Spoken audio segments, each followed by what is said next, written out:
Morning, Steve Free in Chicago with the morning grain comments. Well, it's USDA report today, and 11 o'clock will be a lot smaller than we are now compared to what the USDA says and how all the machine and various speculative traders react to the numbers. When you look at the average trade guess, it isn't that big of a change, and we're looking at bigger corn and bigger bean stocks D1 than a year ago. So, if you just look at the average trade guess, we wouldn't expect much of a reaction. The two big unknowns in the marketplace, number one, will the USDA look at the farm services acres that are much lower than USDA planted acres and make adjustments? They probably will look at these one stocks to see if there's any verification that the crop is there or it's not there. And then secondly, we'll have to see from a demand standpoint, do they raise bean demand? Is the feed usage bigger than expected? And how does that affect what the carryouts are? The market is expecting bean carryout here in the United States to be lowered, and the corn carryout could also be lowered if the acres are a little bit less.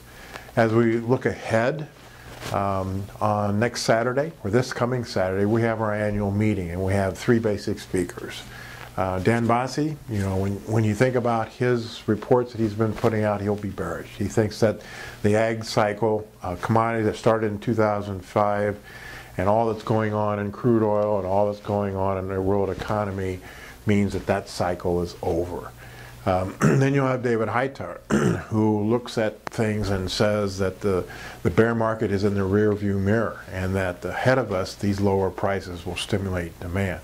So kind of a contrast, but you still see funds leaving the commodity markets because of the volatility, because of the money they lost in the drop in crude oil, and because of the higher dollar. So looking ahead for 2015, assuming normal weather, prices should work lower from here. So you have a lot of people that want to sell bull report today. Other than that, South American weather, everything's okay except dryness in northeast Brazil. Here in the United States, the extended outlook calls for temperatures to return back to normal, precip about normal, and as far as our weather guy's 2015 U.S. outlook, he says we'll have a normal year. That's easy to say in February.